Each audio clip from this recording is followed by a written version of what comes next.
他刚被父母催婚挂断电话，转眼就看到自己创作的诗登顶诗词榜，满脑子都是5万块奖金，却浑然不知客厅里那位高冷房东还在对着空白稿纸苦苦挣扎。已经穿越过来2个月了。不由得回忆起前世记忆，上一世为救失足落水的小女孩，自己却穿越而来，发誓这一世要远离水。这一世有着前世的记忆，虽然需要慢慢回忆，但只要把原世界的畅销小说搬过来，当个普普通通的咸鱼还是可以的。感谢原世界的各路大神作者们，这一世安安静静写个小说，出去旅游，享受一下大好河山。等把原主的秦时明月大结局补完，就把《仙剑奇侠传》搬过来，等以后有钱了就买套房子安度晚年。安哥，不是姐说什么，有时候服个软真的会少走很多弯路。你争不过柳如烟的，人家有背景。夏安哥1年半以前通过歌唱选秀节目亚军出道，凭借极美的长相以及天使的嗓音红了一时，签约了星光娱乐，却不想却成为了公司挣钱的工具。只想专心唱歌的他，站在了星光娱乐的对立。然而，公然违抗星光娱乐的下场就是被雪藏。华姐，我只想好好唱歌，也知道劝不动你，不过协议照着以前签下的，要在3个月内拿出1张自己的专辑。不然3个月时间一到，要不就支付高额的违约金，要不代替公司去出席一些重要的酒会宴会，明白了吗？安哥姐，你真的要走吗？可能吧，不一定。不是还有3个月的时间吗？公司怎么这样？安哥姐唱歌那么好听，怎么就不能为公司创造利益了？那个柳如烟真的太坏了，居然抢歌！星光娱乐原本是为夏安哥请音乐人写了歌的，但歌不不过大，星光娱乐的一姐柳如烟点名要这首，夏安哥争不过，根本没办法。安哥姐，你要搬出去？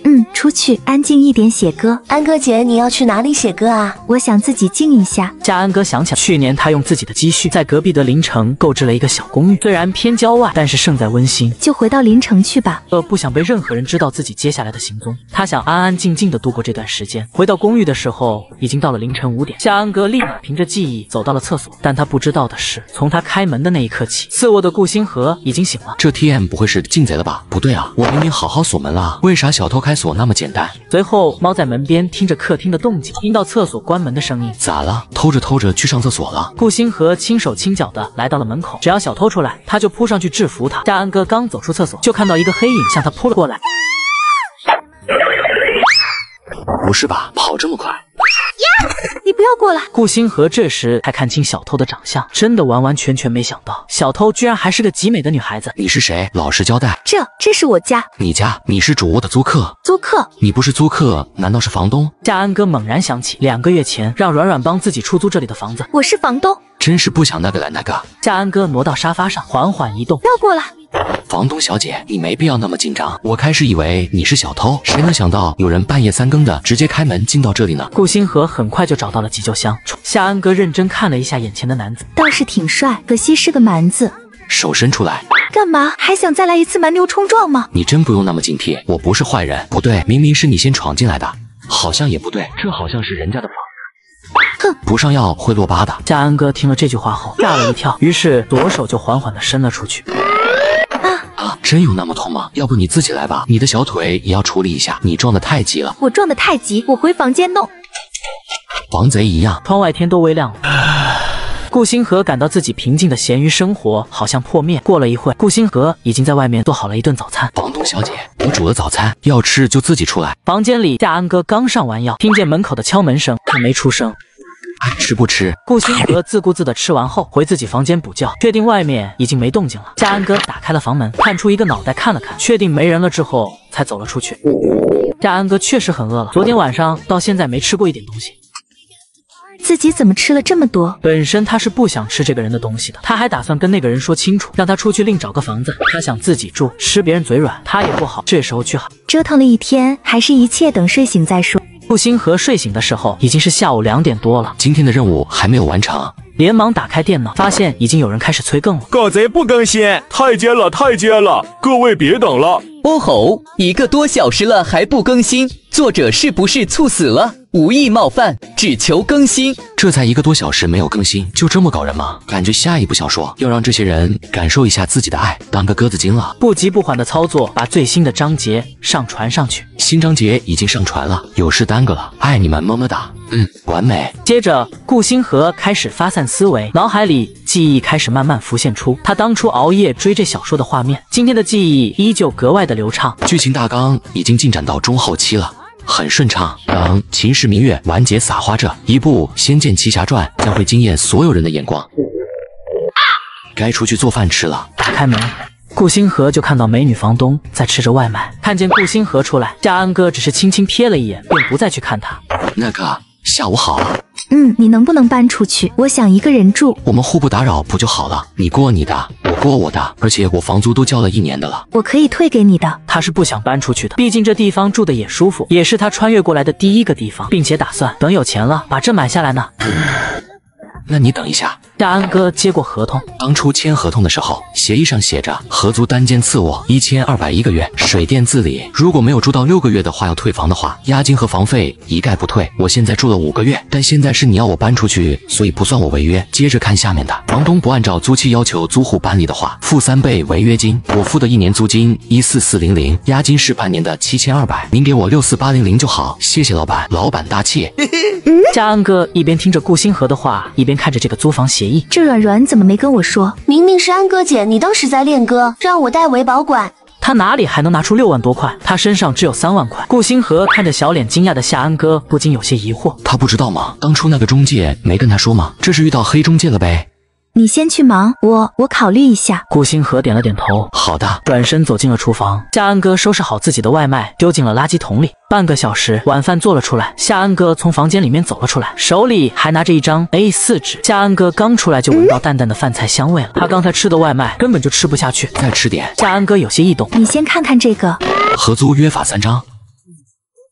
最后的下面写着时间日期，还有房东的名字夏安哥。原来这才是房东的名字，不许告诉别人他的信息，不准带朋友来，不干涉彼此，真麻烦。之前租的时候也没说这些啊。夏安哥紧张的目光下，顾星河干净利落签上了自己的名字。夏安哥的心终于可以放下了。要加一点，不准乱丢垃圾的同时，我们2个使用的水电是平摊还是怎么？要说清楚，你觉得呢？夏安哥听完后觉得很有道理，点了点头。在第8章的下面加上了第9章，使用的水电费用平摊。这样就是约法3章了，因为3得9。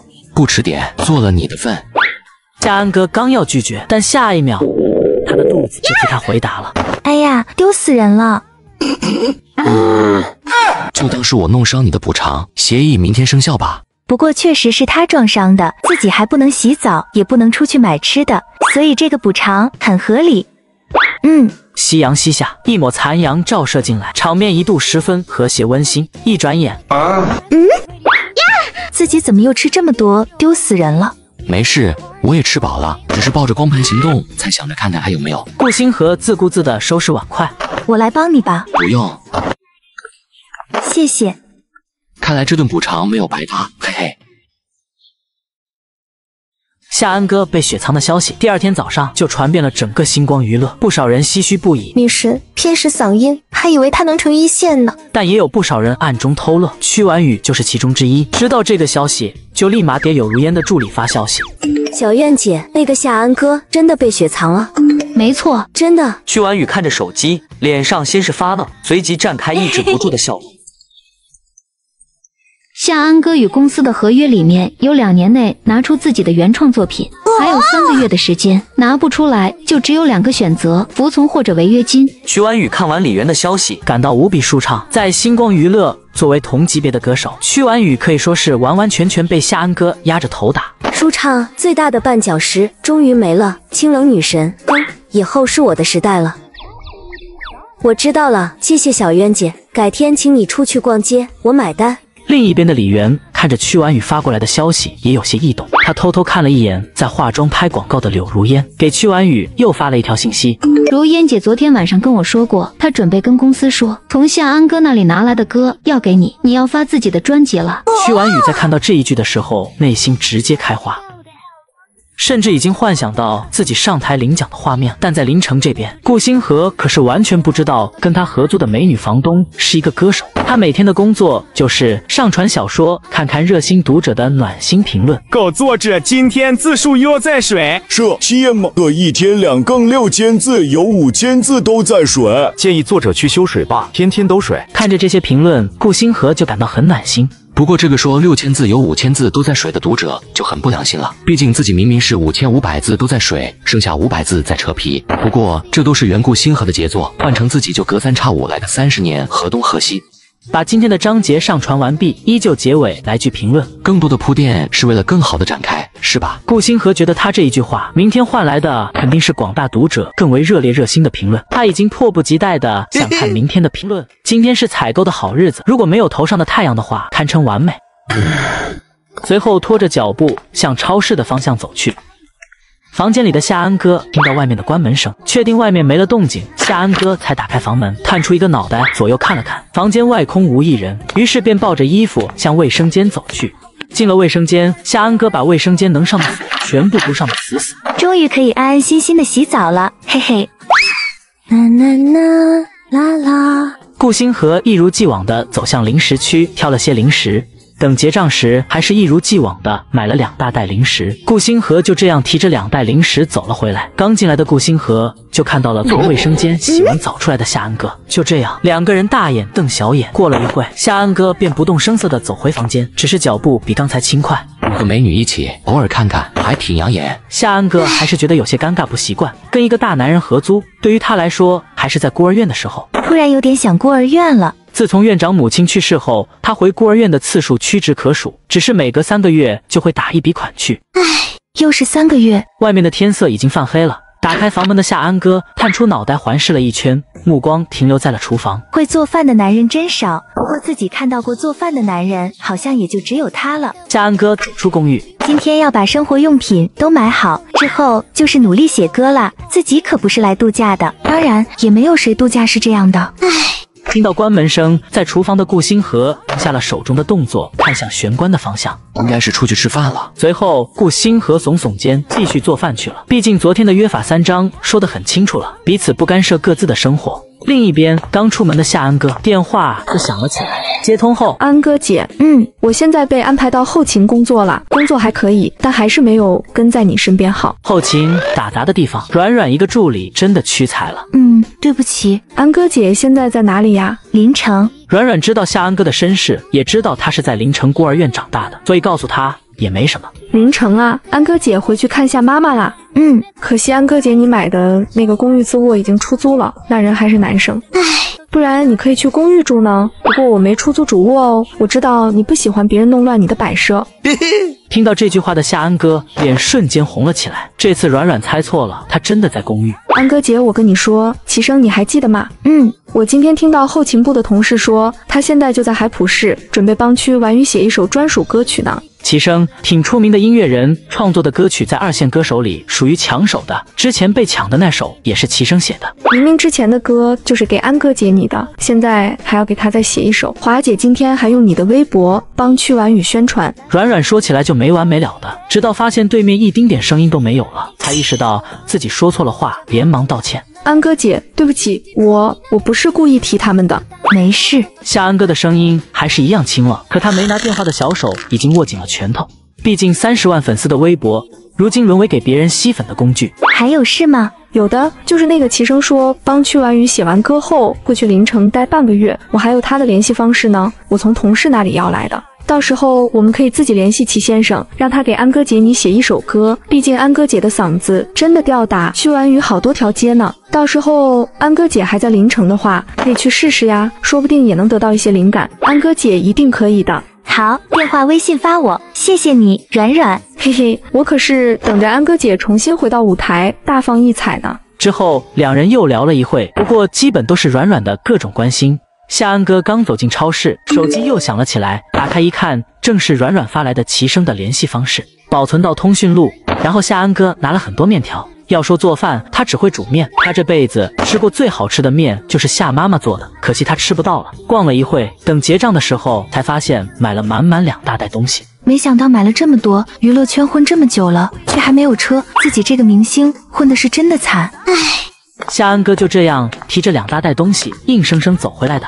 刚把东西放在地上，就听见一声，还是先煮面吃饭吧。房间里的顾星河可不知道夏安哥在外面做什么，他也没在整理《仙剑奇侠传》的后续，而是被一则中文网的消息吸引住了。这是一份华国中文网和诗词网共同举办的诗词征稿鉴赏活动，但他的眼中只看到了5万元3个字。第一名有5万啊，这可是现在写《秦时明月》好几个月的稿费了，得想个办法搞他一下。顾星河不禁陷入了沉思，开始翻找自己的记忆，他脑子里诗词还是挺多的，而且这5万元他确实很心动，可以让他爸妈的生活好很多。顾星河的父母在一个小县城的厂里打工，他的家庭条件只能说是吃饱穿暖，也没有富裕的钱了。这是玻璃摔碎的声音，这人在外面搞啥子东西啊？走到厨房的顾星河就看到地板上散落着一个大碗的玻璃碎片，夏安哥正蹲在地上小心翼翼地收拾碎片。你这样很危险的。顾星河戴着手套，熟练地将地上的玻璃碎片丢进垃圾桶里。夏安哥低着头，没人能看到他的脸庞是怎么样的表情，只是血色异常红润。我只是手滑了，伤到了？没有。那就好。顾星河说完转身就打算回去房间，他还有宏图大业没有完成，到底要哪一首诗呢？不限题材的要求，此刻对自己来说却比规定题材还要困难，没办法，太优秀了。你要吃面吗？是为了谢谢你帮我处理玻璃渣，不要就算了。好啊，正好我也饿了，谢了。顾星河是不饿的，他单纯就是想尝尝美女房东的面。顾星河看着还冒着热气的面，卖相挺好，就是不知道味道咋样。这面真的是太好吃了，仿佛突然有一种强大的力量从体内涌出来，太好吃了！想不到你煮面这么好吃啊。不过这次恩的语调比之前任何一次都要稍微柔和自然一些。顾星河也知道自己的房东就这性子，高冷女神范。随后透过阳台玻璃门看到深邃的夜空中只有一轮弯月挂在哪，配合漫天的星河。等等，星河，我想到用哪首诗了。谢谢你的面。夏安哥被这突如其来的举动和道谢弄得一脸懵逼，而回到房间的顾星河直接坐在椅子上，打开电脑，双手在键盘上飞快地敲击。过洞庭，西风吹老洞庭波，一夜相俊白发多。最后不知天在水，满船清梦压星河。简直完美。顾星河满意地看着这一首从原世界借鉴来的诗，这是一首7言绝句，作者叫唐巩，是元末人士。这个人的生平并没有资料记载，留下的诗作就属这一首尤为经典，尤其是最后2句的最后不知天在水，满船清梦压星河，简直就是神来之笔。将作品投稿后，内心默默安慰自己，抄袭，读书人的事怎么能叫抄袭呢？那是借鉴，是学习，是发扬。希望唐巩大佬晚上不要出现在我的梦里。这个作品不说金牌了，最差也是个铜牌了。5万块我来了。今晚暂停回忆码字，顾星河继续在网上浏览关于这个世界的信息。自己对这个世界了解的还是太少了，所以今晚就适当的补强一下。浏览到娱乐新闻的时候，一个字眼让他握着鼠标的手停滞了下来。夏安哥是那个高冷房东吗？随即点开这个娱乐新闻，映入眼帘的是一张照片，毫无疑问，上面的人正是自己的房东夏安哥。这不是自己的那个高冷房东吗？他是个歌手，居然还是个明星。我怎么不知道？顾星河带着震惊加疑惑继续往下看，几分钟后就明白了事情的缘由。依旧还是娱乐圈常用套路啊，难怪约法3章里面有不允许自己跟别人透露和他住在一起。这怕不是一个定时炸弹吧？要是被一些不怀好意的人知道这件事，标题肯定就是震惊，被雪藏的歌手夏安哥居然已经有男友了，2人还甜蜜合租，又或是2年前欢乐女声亚军夏安哥已经隐婚，现与丈夫居住在临城一公寓内，想想都感觉害怕。说是这么说，但是知道隔壁主卧住着一个偶像歌手，顾星河的内心还是很激动的，最终还是按耐不住，搜索了夏安哥的歌曲，随后点击播放了第一首。曾经走过多遥远的路，跨越过多少海洋去看你，孤单的黑夜途中，只要想着你，我就不会惶恐。没想到看着那么高冷的人，唱起歌来居然那么动情温柔。不过唱歌这么好听也会被雪藏，娱乐圈的水真的挺深的。第二天刚推门出去的顾星河就看到夏安哥在一张白纸上写着什么，大概是在写歌吧。顾星河看着那个安静娴熟的身影，并没有去打扰对方，然后轻手轻脚走向厨房。夏安哥自然也注意到顾星河的出来，他只是有些好奇，怎么这个人不用上班的，每天都待在房间里面。吃过早饭的顾星河准备出门给爸妈打款，昨天看了一下发的稿费9000多块，自己也算是月入过万的人了，加上自己还有1万多，打1万过去，剩下的自己留着，顺便让他们把工厂的工作辞了。路过客厅的时候，顾星河还是终于忍不住问了那句话：那个房东，你是个偶像歌手呗？夏安哥没想到他会问这个问题，他想了一下，给顾星河回复了一句：歌手不是偶像。哦，都一样，都一样。我是偶然看到你的新闻，没有别的意思。房东是个唱歌那么好听的人，说出去都脸上增光。但他突然想到这不能说出去，急忙解释：我不会说出去的，你放心好了，我只是比喻，你知道吧？我 TM 的在说什么东西？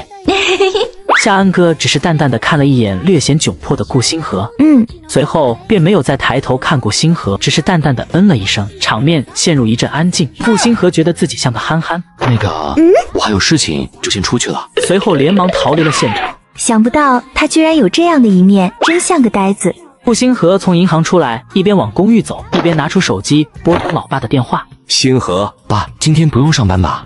今天周日跟你妈妈休息。最近工作怎么样？顾之原本是想问一下儿子的生活，话说出口却是问了工作，大概这就是每一个父亲的口是心非。还可以，收入稳定。刚刚给您银行卡打了1万块，你有空出去看一下。你以后和妈不用去工厂上班了，我养得起你俩。自己的《秦时明月》已经到后期了，接下来的《仙剑奇侠传》一上传，不说能挣多少，但绝对比现在要多得多。1万块？你现在才刚出来工作几个月，自己身上需要有一些钱。我跟你妈妈在县城上班，自己能养得活自己，还不需要你养。星河的电话吗？你妈妈回来了。儿子，老妈。怎么打钱回来了？自己够不够花啊？不行，老顾啊，你赶紧的出去把钱打回去，顺便再多打2000过去。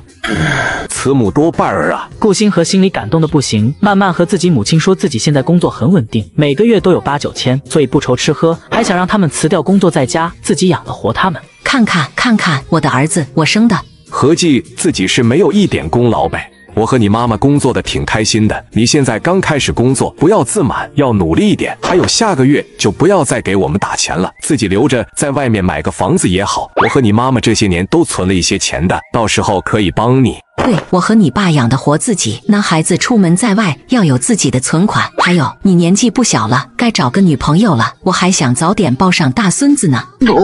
顾星河怎么也想不到老妈的思维这么活跃，一下子就跑到找女朋友身上了。妈，我现在还年轻，不着急的，一切以工作为主，但是有合适的可以尝试一下，别到时候老了打光棍。你说谁儿子打光棍呢？你个糟老头子，去洗菜去。顾星河听着电话那头的战况，忍不住偷笑了一下，随后一边走一边继续和母亲聊家常，叮嘱父母注意身体。跟父母打着电话，顾星河已经回到了公寓了。客厅内那个安静娴熟的身影依旧立在那里。爸妈，我要工作了，下次再给你俩打电话。没事，别老打电话回来。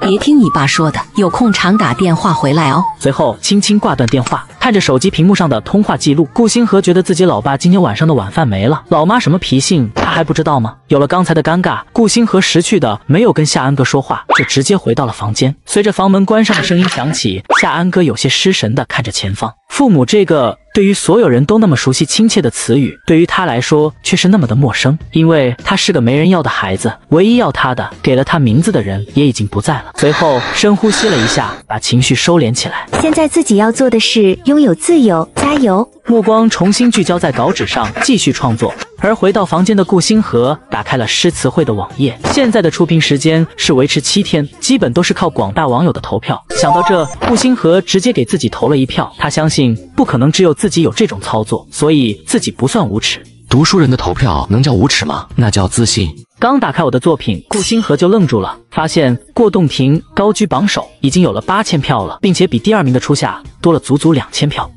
恐怖如斯，唐巩大佬威武，果然有文化，懂浪漫的人哪个世界都一样，真棒。随后激动的小手慢慢点开了诗词会的评论区，映入眼帘的便是清一色关于过洞庭的评论。最后不知天在水，满船清梦压星河，呜呜呜，那个场景我已经能想象出来了，太美了。作者实在是太浪漫了，满船清梦压星河，我彻底爱了，我要把这首诗打印出来。我要去拉人来看看什么叫诗。楼上的，我已经抄下来，准备拿去撩妹了。撩妹的那个赞助，我想说的就是我也是。看了一轮下来，除了赞美诗的美和意境，居然还有一些想拿去泡妹子。这里居然还有自己的书粉。我知道直男是谁，这个笔是《秦时明月》的作者，这本书我一直在看，狗作者天天水字数，我实名制举报。对，这个笔直男天天仗着我们的爱，疯狂敷衍我们，有空写诗没空码字，一个场景水了好几天，操！别吧，直男还是很好的，起码天天都更新了。而且我没想到的是，他居然能写出这么好的诗，最后不知天在水，呜呜呜，我哭了，太爱了。一连看到好几个曝光自己在中文网的身份，顾星河看着他们的评论，觉得有些无语。这绝对是污蔑，我告你诽谤啊！随后便关掉了评论区，却被眼前的票数吓了一跳。过洞庭已经涨到1万多票了，前10的诗都相差不大，除了顾星河的《过洞庭》属于一个独特阶位。接下来要专心码字了，不能再让热爱自己的读者书迷们失望了，自己绝对不会再水字数了，如果有，那就当我没说。在顾星河专心码字的时候，许多的人开始把《过洞庭》转发出去，各大平台迅速出现相关话题。还有一部分人循着直男这个名字找到了顾星河的书，纷纷留言，并且疯狂打赏，很快就出现在了打赏榜单上。而《过洞庭》甚至一下子出现在了微博热搜第3的位置。诗词会的负责人程梦溪开始也有些不知所措，他们并没有大肆宣传，只是在中文网和诗词网之间进行了宣传，其他的平台基本没怎么宣传过，如今却冲上了热搜。当得知是因为一首诗的时候，他更惊奇了，一定要去看看了。程梦溪的目光锁定在最后2句上，嘴唇微动，最后不知天在水，满船清梦压星河，好美的诗句。随后还看了一下票数，过洞庭9万多票了，而第2名的初夏才6万票，这怎么比？诗词网那边的负责人知道了吗？不清楚，我们也是发现不对劲才报告。这首诗实在是太好了。这个人是我们中文网的作者，我刚才接到报告，我们网站有一本书突然窜上了打赏榜单，他们怀疑是有人故意刷榜单，但现在看来是那些看过诗的人找过去的。本来举办这次诗词会，诗词网那边都认为我们这边不可能夺魁，顶天有1、2个能获得铜牌，即使是共同举办的，可我们却像是陪衬。但现在看来，他们失算了。程梦溪是中文网这次诗词会的负责人之一，他本身就是中文网的人，见到诗词网的口气那么大，自然是不开心的。现在看到这样的场景，心里别提多舒坦了。要严格遵守鉴赏规则，一旦发现有恶意刷票等行为，直接删除其作品。好的，小姐。这次咱们等着瞧。在京都的一套4合院内，一个俏丽的女孩子拿着手机走了进来。爷爷，你不想看一下你的那首初夏的排名吗？怎么啦，小妍？排名这些我向来都是不注重的。面前的老人正是这个世界诗圣杜甫的第10代后人杜光裕，一心钻研诗句，同时也是华国诗词协会的会长之一，诗词网的创办人之一。七夕，我就知道爷爷要这么说。那我要是说您不仅没有第1，还落后了人家几万票啦，您可爱的孙女也没有投票给您哦。什么？快给我看看！长江后浪推前浪，他又不是没有了解过。当初他一首《晚冬》直接把他父亲按在地上摩擦，随后接过手机，首先看到就是自己的作品《初夏》排在了第2名，票数8万多票，这能拉多少票？随后眼光再一扫，顿时有些吃惊，居然有13万张票！杜光裕的手指微微颤抖着点开了《过洞庭》。西风吹老洞庭波。读完第1句，老爷子并没有什么反应，只是运用了历史的过往，这一点很好。一夜湘君白发多。读完第2句时，他的眉头微蹙，脑海中构建出了一幅画面。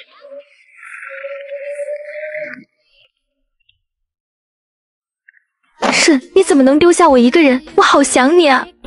白发湘君，传说湘君文帝瞬死于苍梧之野，追随不及，提烛成斑，那是够悲切的了。最后不知天在水，满船清梦压星河。好，太好了！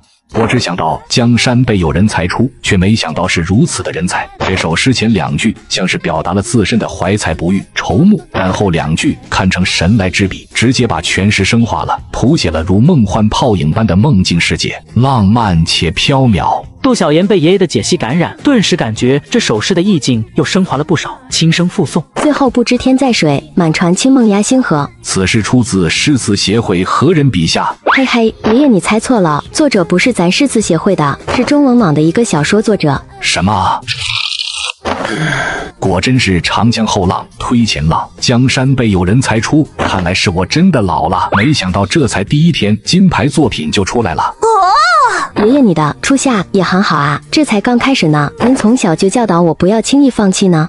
小妮子，你懂什么？这首诗可以达到传世之作，后2句直接奉为经典都不为过。本来打算安慰一下你的，看你现在的样子也不用了。哼，想想自己投稿的春晓还在下面挣扎呢，却还是把票投给了过洞庭。不过名字叫直男，居然可以写出那么浪漫的诗，等到中评的时候是要到现场的，希望他是个大帅哥。另一边，诗词协会同样全部都吃惊于这居然是个中文网作者写的，但也有些年轻人不服气，认为这是运气好。他就是陌上桑的创作者全志专。哼，走了狗屎运罢了，误打误撞。他本身可是想超越初夏一举夺魁的，可如今他很不服。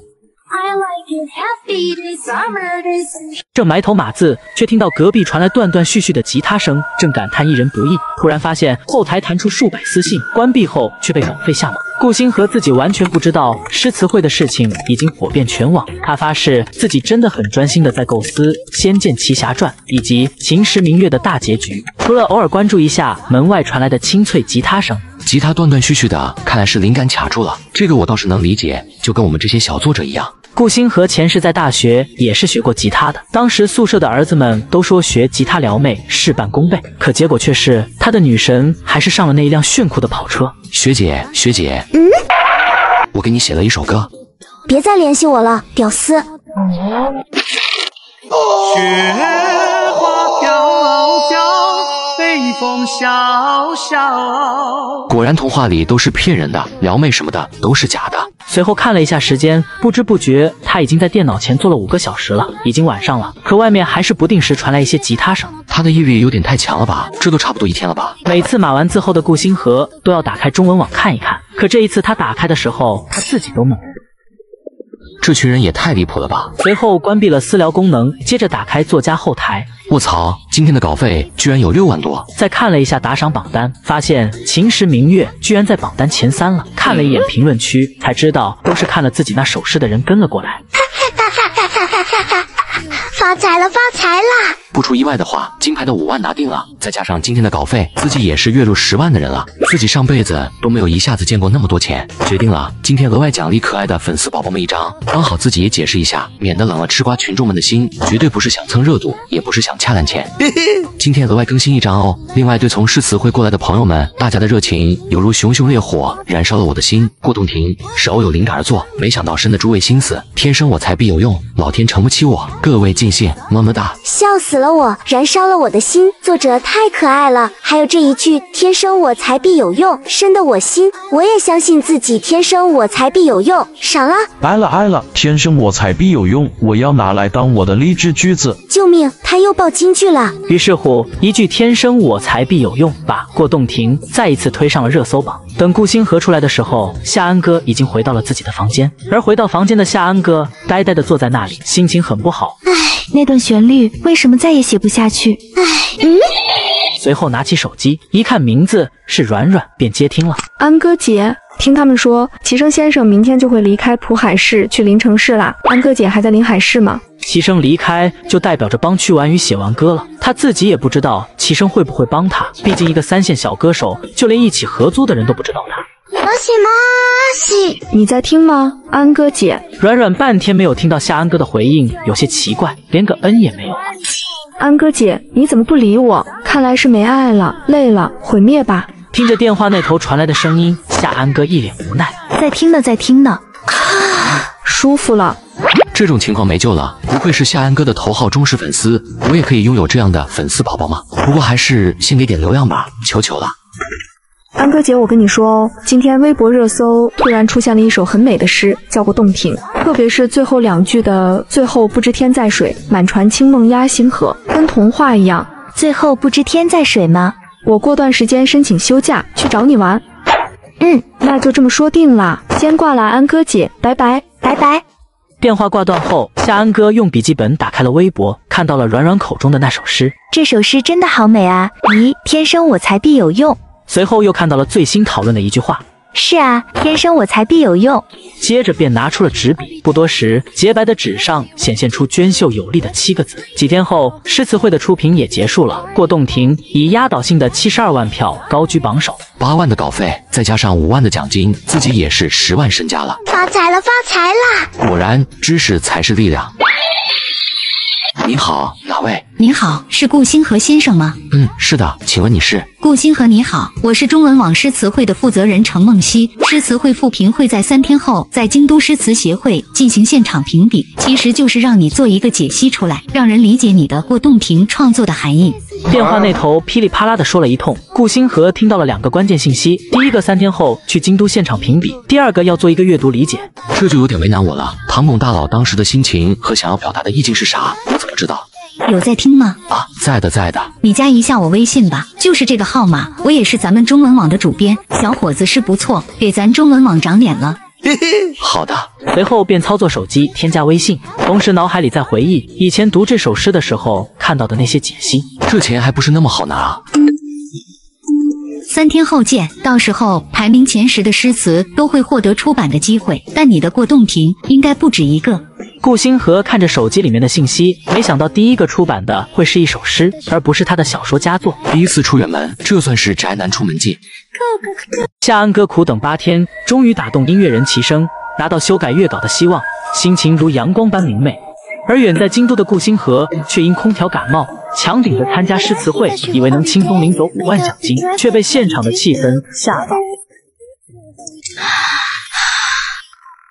喂，你好，齐先生您好，我叫夏安哥，是星光娱乐的歌手，我这边有一个旋律，想请您帮我看看，有机会的话，我想跟您合作。可以，就在附近的咖啡馆见面。夏小姐，抱歉，这事不太方便，你知道的，去完雨的歌也是我写的。齐先生，我后面都会在楼下的咖啡馆等您，直到您离开临城市。如果您什么时候感兴趣了，可以下来听一下我的旋律，我真的很诚心合作。夏安哥沉浸在创作中，对窗外喧嚣置若罔闻。这又不是第一次了，他也没有都指望靠着齐声能帮他一下，只是他真的需要一个能讨论一下的对象，他的经纪人又怎么可能帮他？夏安哥疲惫地走向公寓楼门，顾星河正好从公寓走出来。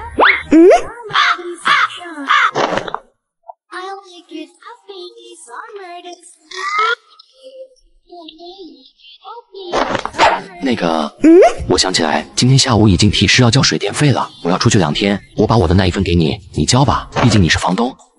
那你加我微信吧。直接拿名字当昵称还挺合适，不像我直接就是直男，也不知道原主是有多喜欢这2个字。等下把钱转给你。怎么又跑这么快？我有那么可怕吗？夏安哥独自靠在椅子上，好累，不只是身体累，内心也很累。凌晨，顾星河到了京都。姐姐，你看我帅吗？不对，我怎么还在空中？我操！还是免费的酒店住着爽啊，空调随便开，就是能不能把机票也报销一下？那可是1000块钱呢。大夏天的，我感冒了，难道是昨晚空调开得太猛，还是免费的酒店住得太飘？去买点药吧，总不能下午在诗词会上打瞌睡，钱飞了怎么办？京都对他们是家，对我只是过客。喝了药后果然舒服多了。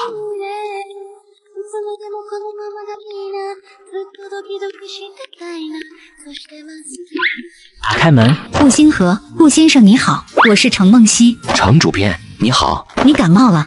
有这么明显吗？昨晚睡觉空调开得太猛，被子没盖好就中招了。我喊人去买点药给你吧。不用，我吃过药了。程主编找我是有什么事吗？这是中文网平台的奖励，还有下午诗词会的请帖。顾先生的过洞庭帮中文网大胜诗词网，所以我特地来代表中文网给你送过来。看着10分厚重的信封，顾星河的态度180度大转弯。这怎么好意思啊？为中文网争光是我被作者应尽的责任，程主编何必亲自送过来？这种事情通知一下我就自己过去了啊！来，进来喝杯水，辛苦了。诗词会的事情还要我回去处理一下，就不进去了。顾先生你休息一下，下午的诗词会可不简单啊。不简单，不就是做一个解析，然后拿钱发表感言走人吗？还有什么幺蛾子？真他妈大方，随手奖励就是1万，头也不晕了，鼻子也不塞了，果然还是这个好，包治百病。凌晨，夏安哥再一次来到了那个咖啡馆里，还是熟悉的位置。这是第8天了，他打算再来3天就会放弃了。如果没人肯帮他，他就不依靠别人。可这一次，他看见咖啡馆里走进了一个他等了8天的人。夏小姐，你是我见过最有耐心的艺人，比去完雨好太多。要是你没有被针对，还真的没有一点比得上你。能听一下那一段旋律吗？可以的。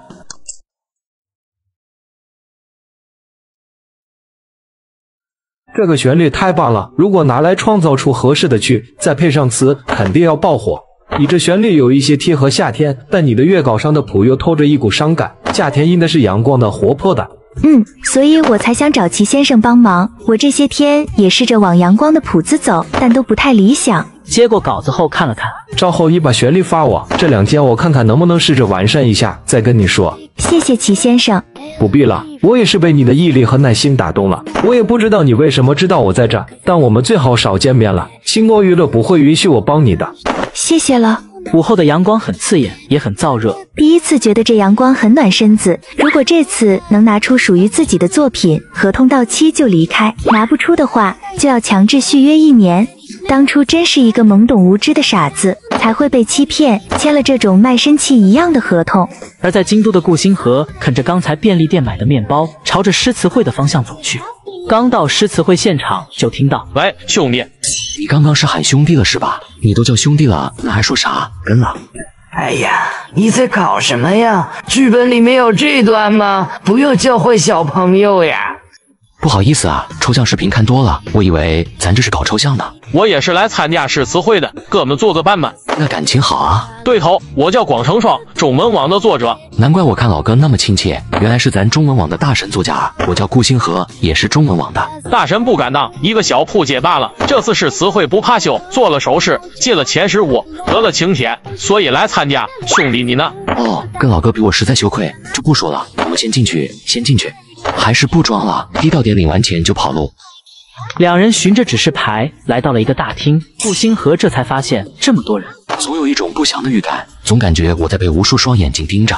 不是说扶贫指示，互相吹捧一下，拿钱走人吗？早上程梦溪说的不简单，是要搞什么幺蛾子？20分钟后，喂，发钱时刻到了。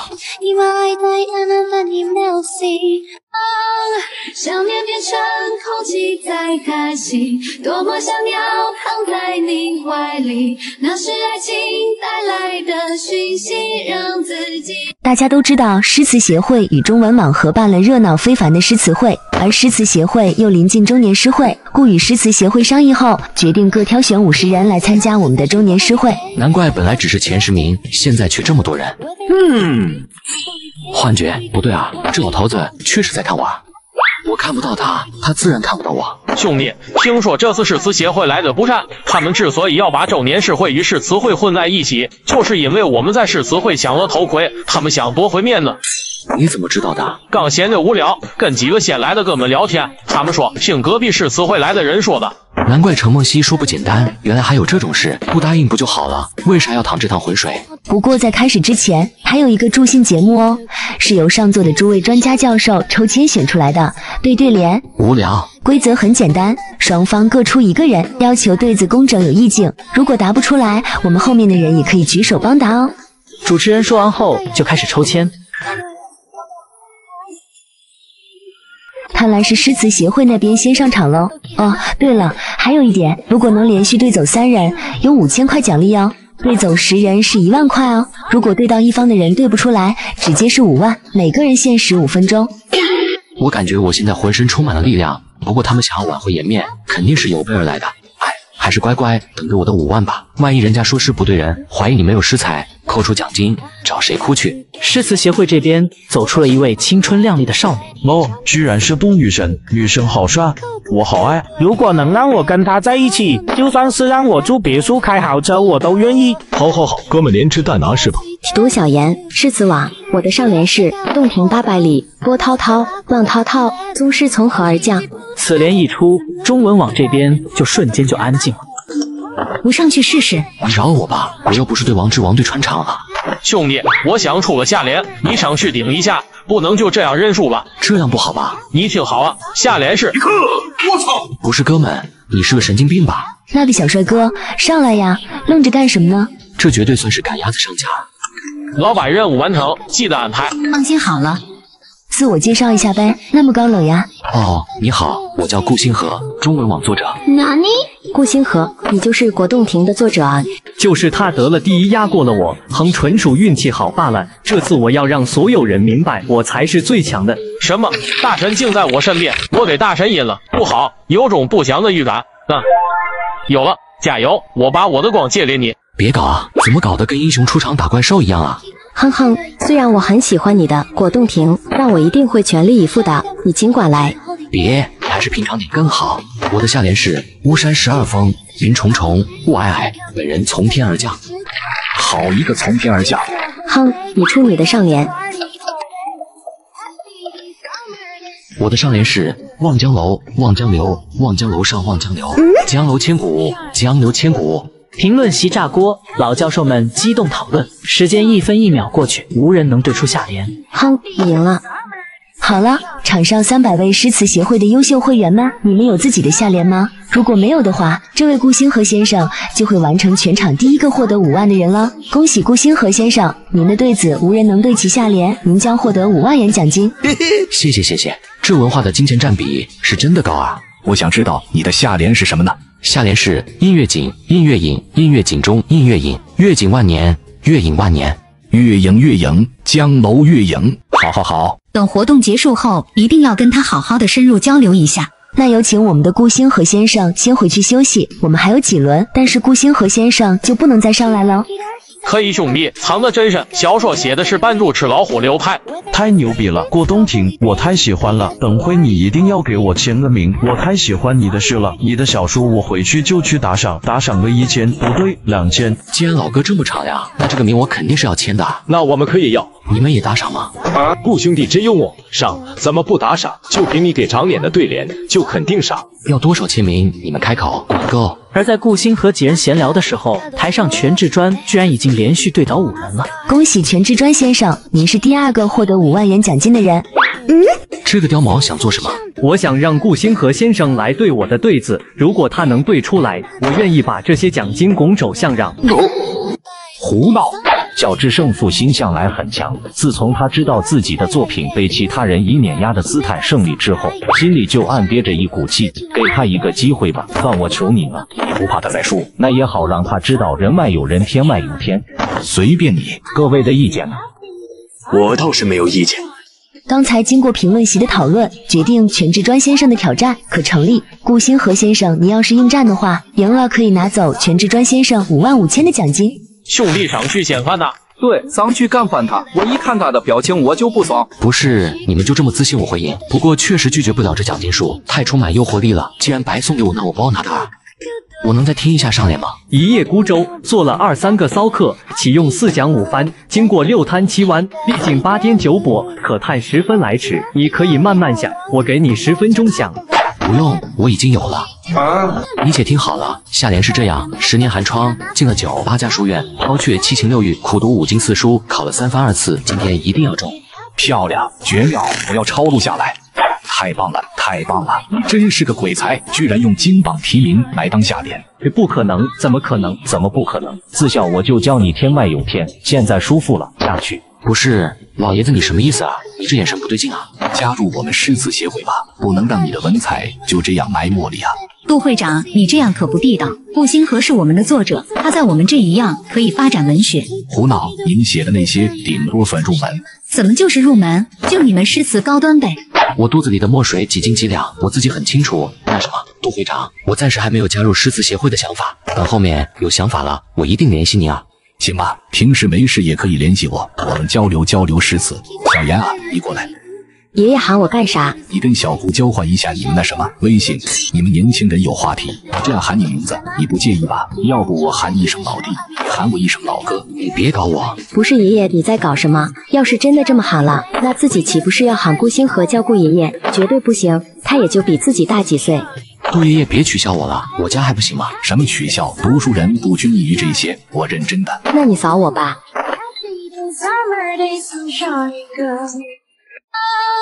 想念变成空气在叹息，多么想要躺在你怀里，那是爱情带来的讯息，让自己。诗词会的活动一直持续到晚上，顾星河本来是想连夜回去的，但杜光玉说一会诗会结束要请自己吃饭。有便宜不占王八蛋，反正今晚的酒店还是免费入住的，大不了不开空调了。聊聊。行啊，谁让你是我顶头上司呢？那走吧。跟板蓝根没啥区别，甚至还不如直接泡板蓝根喝，至少清热解毒清。程主编，你要说什么？你别看啊，姐姐，你这成熟御姐样，我把持不住。看不出来啊，你藏得挺深啊。什么？顾星河，22岁，本科毕业1年，电子信息专业。你在留的信息可没说你还是个浪漫诗人。侥幸罢了，侥幸。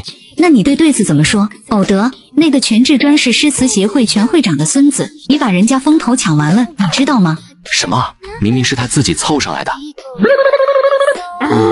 你给老娘装傻是吧？我会把你编到我的组下，然后我给你找题材写。以你的文采，你现在的那本连载应该是在练笔吧？也快完结了。作者换组可是大事，你办得到？我自然有办法。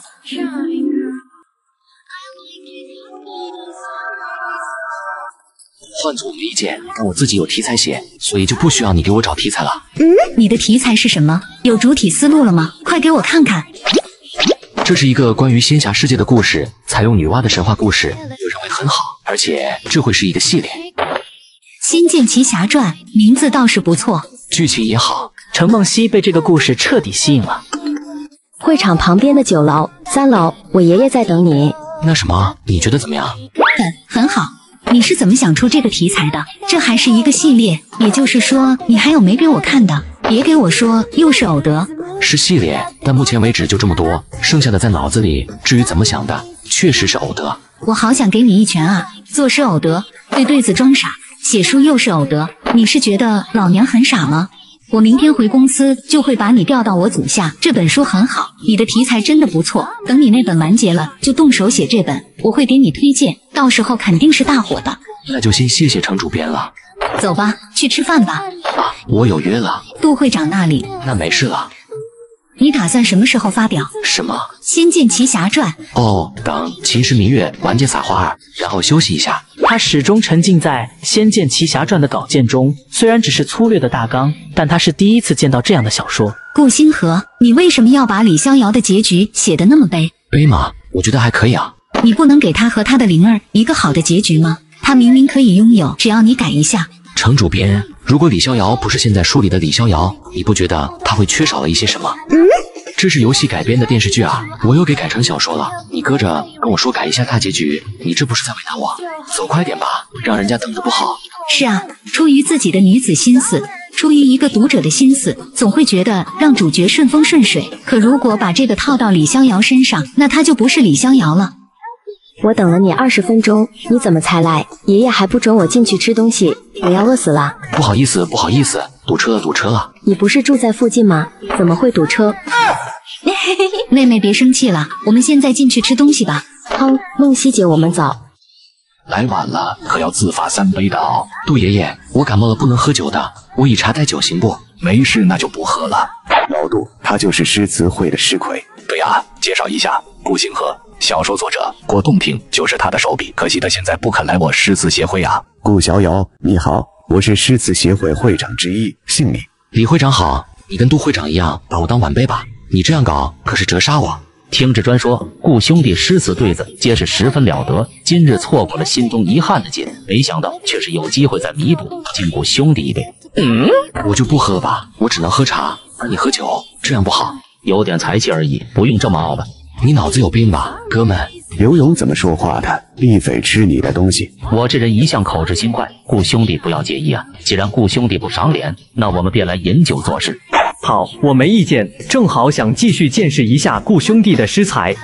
忘了这不是我们诗词协会的晚宴，中文网的各位都不擅长诗词呢，不好意思，我自罚一杯。这下不只是中文网的人，杜光玉也沉着一张脸，氛围瞬间变了。你说谁不擅长诗词呢？诗词会的时候也没见你在，诗词网有你的事吗？好家伙，广成双，你擅长的小说题材不会是直接装逼打脸的吧？忍都不带忍的那种。抱歉，喝多了就管不住嘴了。你们傲的都他妈等上天了，你知道吗？刘勇，给老子闭嘴！这个老爷子这么生猛吗？梦溪啊，对不住啊，丢人了，改天我去给你爸道歉。没关系，不是要作诗吗？开始吧。怎么个作诗？问你呢，聋了。就以酒为题，不必做完整的2句便可。坏了，着了全志专的道了。不过等我惊艳全场，看谁敢小瞧我。那开始吧。随后，不同的人站起来，念出自己所想的诗，而顾星河只是自顾自地吃着。你是饿死鬼投胎吗？人家都骑在脸上了，还在哪吃？吃！你是猪吗？这个年轻人才气是有的，但不适合临场发挥啊。顾兄弟，我看你刚才开始就一直低头吃东西，现在全场就剩你还没有作诗了。作为诗魁，不应该沉默吧？我相信顾爷爷这么看重你，肯定也期待你能说2句的。小顾不必理会他们。好了，事也做了，爱吃吃，不吃就滚。光日，你这就有点过分了，他们才是我们诗词协会的人啊！你懂个屁！喂，我说你这老头，我说过我感冒了，不能喝酒，但你们不听。我知道你们不服气，不服气我拿了诗魁，不服气我对对子赢了你，是吧？既然你们想饮酒作诗，那我成全你们。这酒真他妈难喝！杜爷爷，你带了纸笔吗？啊，带了。杜爷爷，你记一下，我的诗有些长，我怕他们记不住。你们听好了，诗名《将进酒》。君不见黄河之水天上来，奔流到海不复回。人生得意须尽欢，莫使金樽空对月。天生我材必有用，千金散尽还复来。画马千金裘，呼儿将出换美酒，与尔同销万古愁。满意否？满意，我回去了，明天还要回家，告辞。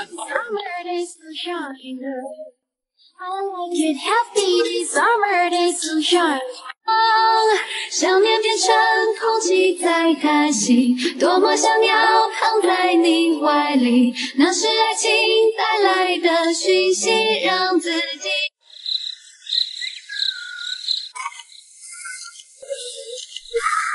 好，将进酒，你们做得出来吗？他才20出头，生在古代，就凭这首《将进酒》，再加上那一首《过洞庭》，他会名传千古。你们两个给我走远点，看着烦躁。我要把这首诗推进教材，跟那首《过洞庭》一起，这是能传世的作品，我们做不出来，但现在有人能做出来了。是我有眼无珠了，谁能想到那么一个年轻人竟有如此风骨？想想我这辈子真是活到狗身上了。我明天去找星河道歉，一定要把他拉进诗词协会，推进教材的事情我也会帮忙。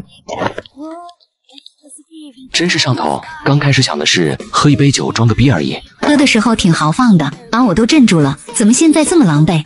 我没事的，只是喝得太急，有点不适应。你说我刚才的样子帅吗？有没有镇住他们？给中文网长脸吗？帅！你走之后，杜会长都哭了，被你的诗震惊的。好，杜会长也是性情中人啊。那有没有奖金啥的？毕竟我给中文网涨脸了。没有。切，真是小气。我到了，我要上去睡觉了，明天中午回家，到时候开书联系你喽。现在的小男生真不解风情。小子用我们的诗装逼很爽是吧？无需多言，堂兄。看好了，这一件会很帅。10步杀一人，千里不留行。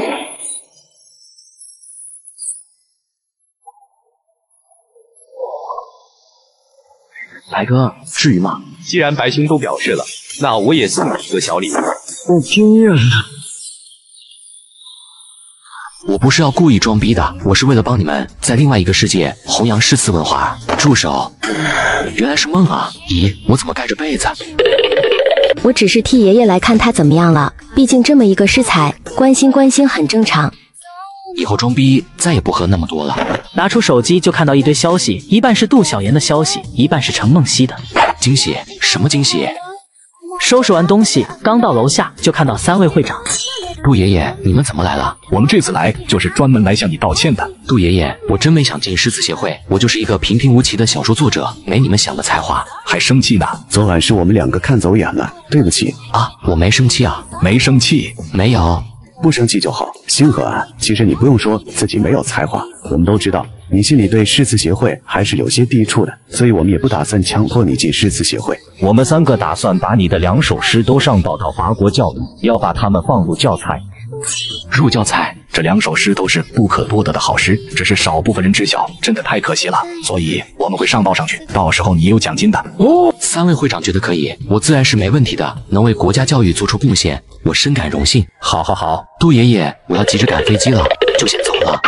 没事就跟小妍多联系联系，你们都是年轻人，有共同话题，也可以一起讨论诗词的。杜小妍才多大，刚年满18。可恨的是，你我俩家里都没有孙女了，不然也可以一起讨论一下诗词。终于到家喽。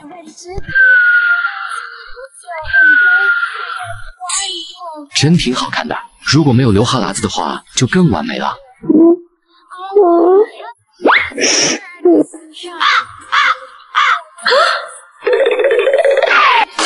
原来再好看的美女趴着睡觉也会流口水。回到房间的顾星河还在思考秦时明月的结局。房东，他敲门干嘛？有什么事情吗？你能不能假扮一下我男朋友？你说啥？你能不能假扮一下我男朋友？你这一下子给我整不会了，不行。我手机的人听见了你的眼神，也构成我心里的幻想。那，不带这样的，是你自己扑上来的，我是被动防守。做我男朋友又被爆了，亏大了。不行，这是假扮的，而且只要明天一天，求你了。你大小是个明星，让人知道了多麻烦啊！你不答应，我就赖在这不走了。你就不怕我趁机对你不轨？你敢？好，现在是你在我房间哎，那你给我一个理由先。你答应了。先说理由。我明天要去我长大的地方看看，但他们希望我带个男朋友回去，所以就算我答应了，那你下次总不能继续带我回去吧？你家里人不会怀疑吗？骗人总是不好的。这是善意的谎言，下次我会跟他们说清楚的，就这一次，好不好吗？你找其他人啊？我不认识其他男生了，而且我觉得你是好人。我这是又被发好人卡了。我可以理解为人善被马骑吗？是马善被人骑。说好了就明天啊！我总是心太软。嘿嘿，谢谢你。我还没有吃饭呢，身为女朋友的你，应该不会拒绝帮男朋友煮一碗面吧？明天才开始啊。好吧，那你等一下。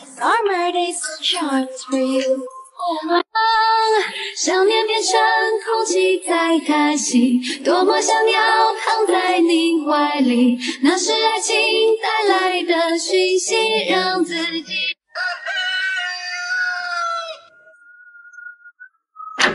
不用这么早吧？现在才7点啊。因为离得有些远，所以要早点出发。怎么去？开车去。这是你的车，我怎么从来没有见过你开过？租的。你不会就等着我回来上套吧？想不到自己纵横两世，却败在女人手里。房东大人说的家，居然是这间老旧的福利院。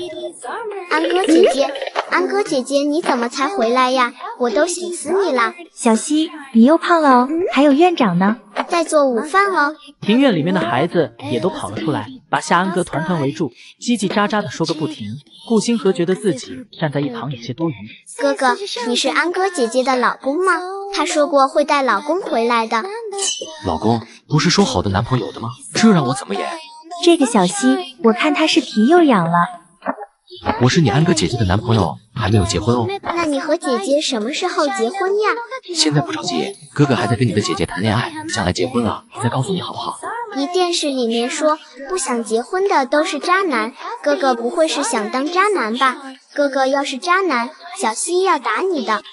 这小孩平时看的什么电视？还渣男？怕不是连海王都知道？怎么有种不祥的预感？是错觉吗？小希，谁教你的这些？电视呀，院长平时都会带我们看电视，电视里面都是这么说的。怎么感觉这小丫头比我懂得都多？安哥，夏姑，你这丫头又瘦了，是不是没有好好吃饭？你看看这腰这么细，女孩子还是要微胖才好。这不挺好的吗？一硬一卧，而且身上该胖的地方都胖了。你就是安哥的男朋友吧？是老公啦，夏妈妈。去，你们快点进去吃饭，不然没有了。童言无忌，我们家安哥可从来没带过男人回来，每次我都催他，小孩子也在催他，没想到这次真的带回来了。上次就应该跟星河回来见您了，但是他比较忙，所以才拖到现在。你是歌手吗？你这演技不去演戏真是可惜了呀。下不好，我叫顾星河，是安哥的男朋友。好，快进来，外面热。夏姑，我买了一些礼物给小希他们，我去拿一下。我也去帮忙。你其实不用帮忙的。我怎么舍得让你搬那么多东西呢？我的房东大人。拿个东西都能说半天悄悄话，年轻真好呢。你就是在这里长大的？所以是夏姑把你养大的喽？不算是，但也可以这么说。什么叫不算是，又可以这么说？哥哥，你帮我吃完吧，我吃不完要被你妈妈骂了。小溪，李妈妈，你过来看着小溪。星河，让你见笑了。小溪这孩子就是调皮，跟安哥小时候差不多，一下子不管就跑不见影了。安哥小时候很皮吗？对，小时候他可是我们院里的孩子王，成天带着其他孩子跟我们作对，为此他的屁股没少挨打。哦，还有这种事，这是女大十八变，把性格也变了。等吃完了饭，我再跟你说，安哥小时候可好玩了。好的好的，论高冷房东的还是称王之路，完全可以当小说素材了。夏姑，不许说。好好好，不说。院长，这一次的上报有结果了吗？没呢，估计还是一样，都习惯了。咱们院里的各项设施都已经年久失修，有些根本就不能用了。再这样下去，可咋办？先吃饭吧，待会午休我再回去写一份申请。小溪硬是缠着要跟夏安哥一起睡午觉，而顾星河独自一人在院里面闲逛，看着斑驳脱落的墙皮、修不过的木质桌椅，这样的环境太差了。你怎么跑这上面来了？我找了你半天。我就是想看看安哥长大的地方，您找我有什么事吗？也没什么，安哥在下面睡着了，我怕你一个人不习惯。这倒是没有。其实我以前不怎么喜欢安哥，觉得他太调皮了，不好管教。但我姐姐对安哥喜欢的不得了，夏安哥的名字就是我姐姐取的。她一直把安哥当女儿，他小时候就是在那个位置学习，他很聪明，学什么都快。后来出去外面念初中之后，性子就越来越安静了。他高一的时候，我姐姐因病去世了，他一下子就跟换了个人一样，再也没有那种活泼的性子。想来今天也是姐姐的忌日，难怪他今天一定要回来看看。所以星河，我对你没啥要求，只希望你能对安哥多些耐心。他外冷内热，没啥坏心眼，很容易吃亏。您放心好了，我都明白。对了，院里现在很困难吧？今天中午的听您说申请不下来。差不多，院里很多设施都已经老旧到基本不能用了。可我们申请了很多次，却一直没有回应。不过靠着市里的资助和捐款，也不至于饿着孩子们。是我有些天真了。你会问这样的问题，代表你是善良的。安哥交付给你，我和姐姐都放心。回到休息室，夏姑的话一直萦绕在耳边，脑海中浮现出捐款的想法。难道是白哥和堂哥控制了我的思想，用了你们的事换来的？玉不平的事就要行不平呗，冥冥之中自有注定喽。刚想休息一会的夏姑，就看到了星河走近。怎么了，星河？我想了一下，这里是安哥长大的地方，他喜欢的地方便是我喜欢的地方，所以我打算捐款10万，把孤儿院修缮一下。不行。为什么？什么为什么？你知道结婚需要多少钱吗？现在房价都不低，我可不想我们安哥再吃苦。你家安哥在临港买了小公寓，是我的房东，您知道吗？夏姑，我跟安哥现在不着急结婚，而且你怎么知道我就10万块？这10万我可以很快挣回来，绝对不会影响到我，你信不信？而且您拒绝不了的，因为外面大厅有孤儿院的捐款方式，我已经捐过了，您就当是我为安哥捐的好了，我可算您当个女婿不是吗？还有这件事别跟安哥说，我后面再跟他说就好了。你看他今天中午吃饭的时候情绪就比较低落。安哥真是找到一个好小伙。不好意思，今晚煮面给我吃就行了，我要3个蛋。好。你是不是偷偷亲安哥姐姐了？不结婚不准亲安哥姐姐。我真的好想知道这个电视剧的名字叫什么，我回去熬夜也要看完。我一会就去告诉夏姑，以后不准你再看电视了。不要不要，我还没有看完大结局呢。不要也不行。我不要跟安哥姐姐好了。你从哪认识的这么一个宝藏小伙？星河这孩子，我认了。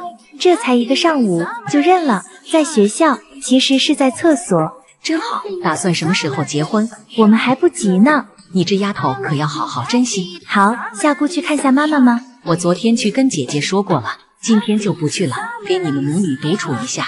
还有星河，带她去见见。好。安哥姐姐下次什么时候回来呀？每次都隔好久才回来。姐姐有空就回来，这次不隔那么久了。明明是盛夏的天，他小手却是温凉温凉的，不过握着真舒服啊。他的手怎么这么热啊？哥哥要好好爱安哥姐姐哦，好好照顾自己，别委屈了自己。星河也是。知道了，夏姑。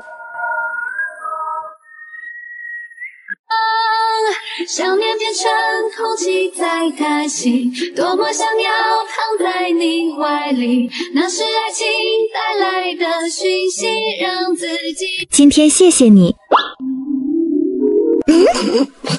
你笑什么？我想起开心的事了。总感觉他在笑话自己，但是又没有证据，气死我了。你可以在车里等我的。好。他正小声地对墓碑说着话，眼中水雾弥漫，仿佛要把他受过的委屈都说给墓碑里面的人听。夏妈妈，那我就先走了，下次再回来见您。居然偷听我和夏妈妈讲话，走了。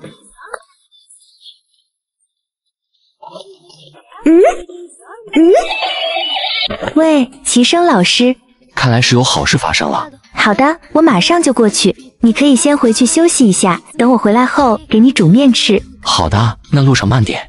晚点见喽。杜爷爷找我什么事啊？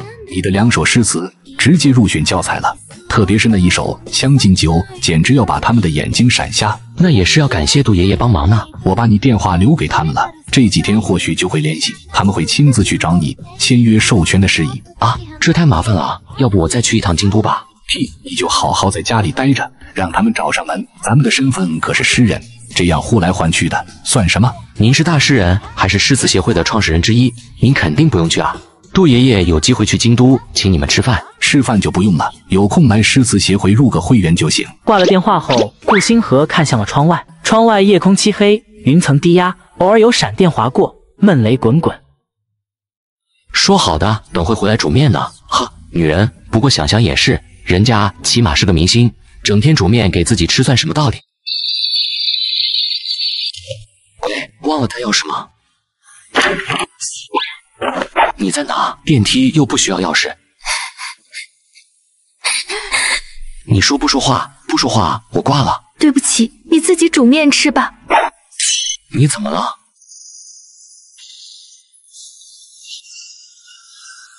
对不起。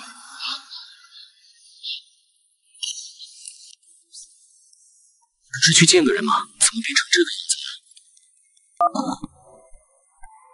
算了算了，大家又不熟，顶多就房东跟房客的关系，哪来那么多关心？自己就是贱，这是最后一次。抓到你了！临城花卉公园。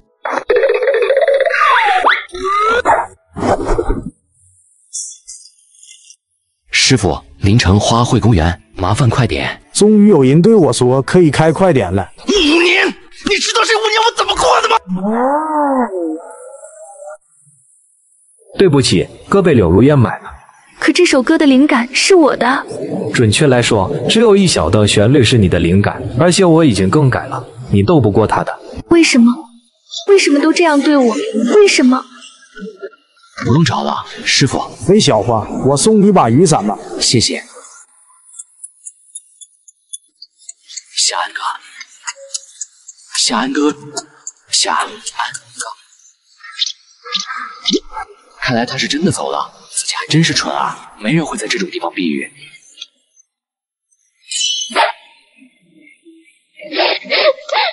一把花伞突然出现在夏安哥头顶，为他挡住了部分雨水。顾星河全身湿透，却把伞完全倾向他。你怎么知道我在这里？你最后接的那个是共享位置。你来干嘛？我们不熟。都哭成这样了，说话还是那么高冷，这是谁教的？你不要忘了，今天我是你的男朋友，我有权利知道我的女朋友在哪里。我们回家。顾星河背着夏安哥走到路边，结果一辆出租车都没有。自己的稿费下来，一定要买车。我感冒刚好的，这次的感冒药你来出，你知道吗？真小气。半小时后，在一位好心的出租车司机的帮助下，回到了小公寓。有力气了就先把衣服换了，不然小心的风湿。我下去一趟。夏安哥一下变得慌乱起来，眼里渐渐泛起水雾。15分钟过去，你怎么还没换衣服？刚才没力气了。不是有力气哭吗？接着，我新买的干净的。